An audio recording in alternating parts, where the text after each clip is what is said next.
ourselves, we give God the glory. Despite all the odds, the Lord has made it possible for us to gather this morning in His holy presence. And as He has gathered us this morning, the Lord our God, who searches the heart and mind, who knows us, all our weakness, sorrow, and care, has a word for us this morning. We shall take our first Bible reading from 2 Corinthians chapter 5. We are taking verse 7. 2 Corinthians chapter 5. We are taking verse 7. For we walk by faith, not by sight. For we walk by faith, not by sight. That's the first portion we have read. The thought of our message this morning is proving God's faithfulness. What is our topic? Proving God's faithfulness. Proving God's faithfulness. That is the topic God has given to us this morning. It's left for me to think, has God done anything for me before? How can we prove God's faithfulness as we are living here as children of God? We are told that the faithfulness of God means God is unchanging in His nature. God's faithfulness means God is unchanging in His nature. True to His word, has promised salvation to His people and will keep His promises forever. He is worthy of eternal trust, no matter how unlikely His promises seem. Nothing in heaven or on earth can prevent God from accomplishing all that He has promised His people through Jesus Christ. This reliability of God should be a great source of comfort and strength for God's people as they repeatedly fail and go through trials and suffering. God is a merciful God, and we are told that He is unchanging in His own nature, that whatever He has promised us, that He is faithful, bringing those things to fulfill in our lives. Therefore, we are to depend on God, knowing that our God is able to do that which He has promised us. And for us to receive whatever God has promised us, we must live in faith. We must walk in faith. That is why the first portion we have read, asking us to walk by faith and not by sight. God gave Abraham promise, and Abraham received that promise. And what he did before he received that promise was living by faith. Living by faith. And that is why the scripture tells us that Abraham is the father of faith. Abraham is the father of faith. For us to receive God's promises as He has promised us, we must live by faith. We must not live by sight. He gave us a lot of promise, including salvation of our soul. No matter how the enemy is fighting, no matter what you are passing through, continue to affirm and believe that Jesus Christ died on the cross of Calvary to redeem you and to bring you back to God. That is your salvation. Therefore, you must believe in God. You must have faith in Him, that He has promised His salvation unto His people. And you are one of His people. You are one of His child, His children, as He has promised. Therefore, He will surely do it. He will surely do it. Let us have a reading from Genesis chapter 12. We are taking verse 1 to 3. Let us see the promise God gave to Abraham.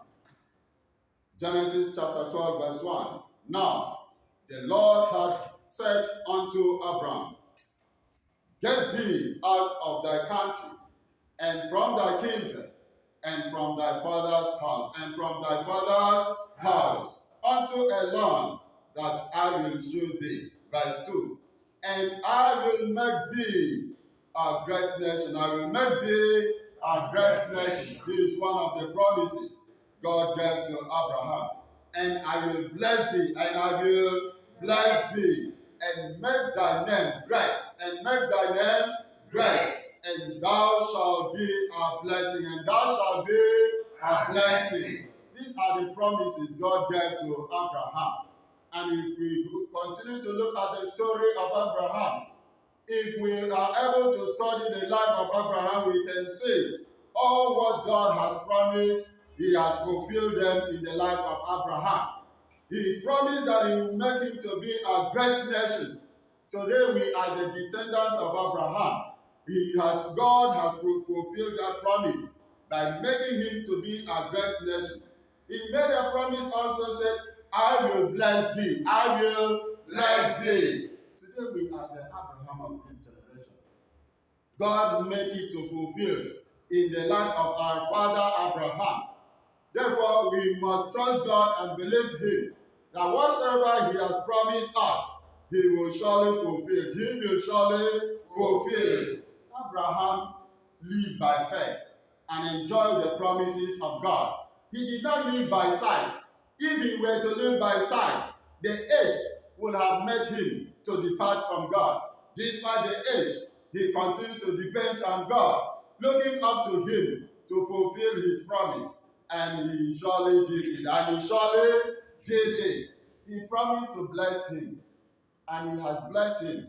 Therefore, let us believe God in all his promises concerning our lives.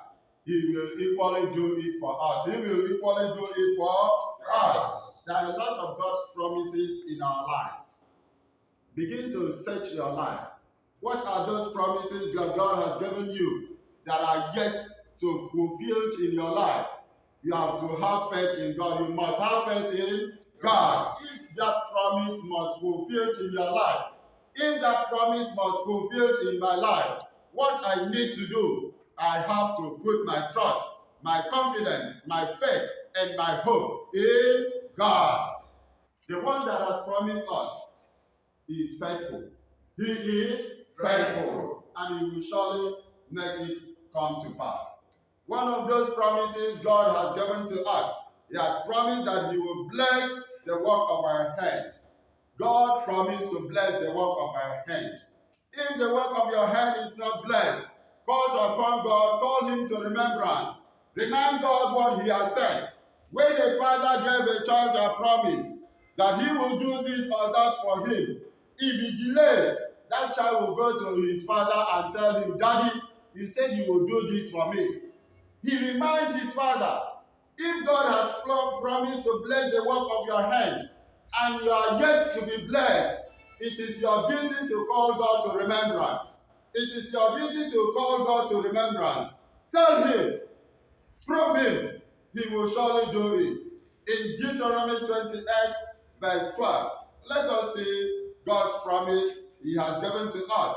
He said here in verse 12, the Lord shall open unto thee his good treasure, his good treasure.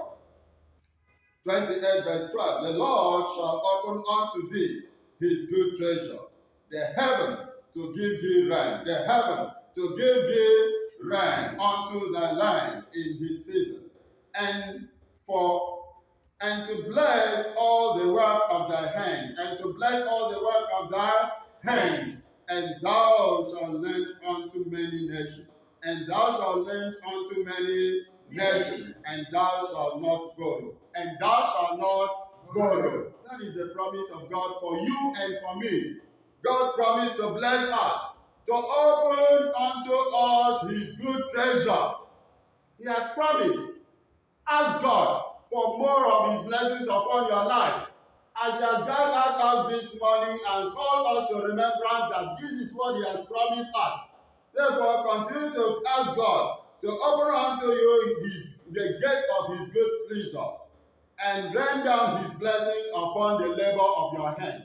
He promised to bless the work of your hand. Therefore, call God to remembrance. Tell him to fulfill what he has promised you. He is a faithful God. He will do it. He has already done unto others. Abraham has proved God to be faithful. Hannah equally proved God to be faithful. Hannah continued on daily basis to call upon God. He prayed to God on daily basis and proved God to be faithful. Therefore, in our generation, it's left for me and for you to prove God that God is faithful. Hannah proved God to be a faithful God. Abraham also proved God to be a faithful God because God gave them promise and they hold on to God till he did it unto them. Therefore, as God has reminded you that he has promised to bless the work of your hand, call him to remembrance. Ask him to fulfill his promises in your life so that you will also tell your children that I have proved this God. He is a faithful God. Trust in him. Depend on him. Call upon him in time of your trouble. He will answer you. Tell him them vividly. He has answered me. The psalmist said, I called upon the Lord in trouble, and he heard me and delivered me from all my troubles. Prove God that he is faithful so that you will be able to tell your children. Prove God to be faithful in all his promises so that you will be able to tell others. When you meet others in their trouble, in their temptation, in their weaknesses, you will be able to tell them, have faith in God. He has promised to heal you. Depend on him. Hope in him. Trust in him. He will surely do it. If you don't prove him, you will not be able to tell others. Abraham proved God. Hannah proved God. It is our time to prove God that he is faithful. What is our topic? Proving God's faithfulness. It is left for me and for you to prove God's faithfulness. God also has promised that none shall cast their young, none shall cast their young, and barren in thy land. He has promised that none shall cast their young, nor be barren in their lives. He has promised you that you will not be the one to bury your children. None shall cast young in your family, and there shall be no barren among us. That is the promise of God. Do everything possible to prove God that he is faithful to his promises. He has promised. So whenever a situation arises to counter the will of God, it is your duty to rise up to your feet and call God to remembrance. Remind him that he has promised that none shall cast young, nor be barren in your own house, in your own family, in the church of Jesus Christ. Let us read Exodus 23, verse 26. Exodus 23, 26. Let us see God's promises concerning us. He has promised us. It is left for us to prove him to be a faithful God. He did it before, and he will surely do it unto us. He will surely do it unto us. Exodus 23, verse 26. Verse 26 said, there shall nothing cast their young, there shall nothing cast their young, nor be barren in thy land. The number of thy days I will fulfill. The number of thy days I will fulfill. That is the promise of God for you and for me. That nothing shall cast their young. Nothing shall cast us young. He has given us a promise. In your family, nothing shall cast young. Your children, they shall live to bid you farewell. Not you bidding them farewell. It's a promise of God. And he said that none shall be barren. When we talk about barrenness, every intention taken to a married woman that has not gotten issue. But barrenness cuts across every aspect of our life. Our Christian journey, if you fail to live the will to live according to the will of God, if you are unable to walk in the path of righteousness, you are barren. You are not fruitful. God, through his son Jesus Christ, planted us. As we farmers planted crops, planted seed, and it germinates and bear fruit, it is expected of us to bear fruit in 100-fold. But if we live a life that we don't bear fruit, we are barren. We are what? Barren. Not only married women that doesn't have issues are barren. We are barren if we are not progressed. From years to years, we remain where we are. We remain as a tenant for 10, 20 years till we return back Till we end, we go back from the earth. We remain as a tenant. There is no progress. You are barren. When you are stagnant, you are barren. Therefore, God has promised that there shall be no barren in thy land. Therefore, ask the Lord to fulfill his promises upon your life. Ask God to grant you all he has promised you. We must live to prove God that he is faithful. He has promised us, and he will surely do it. He promised us salvation. He said that he will save us and our children. Not only saving us, he will save us, equally save our children.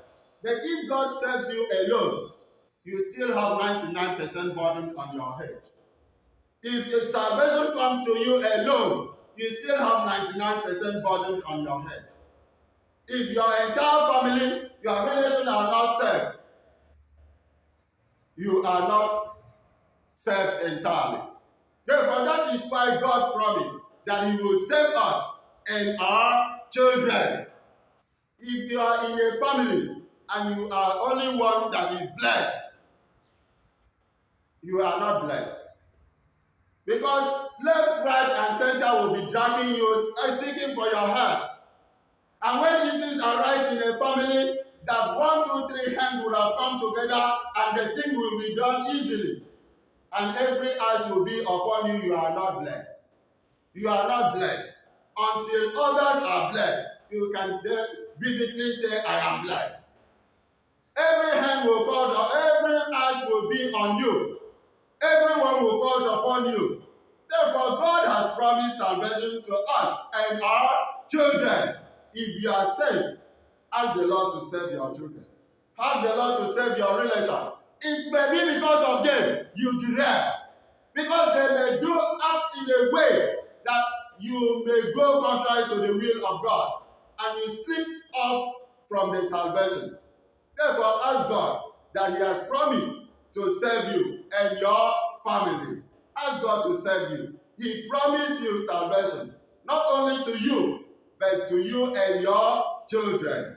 In Acts of Apostles chapter 16, verse 39, God has given us this promise that he will save us and our children.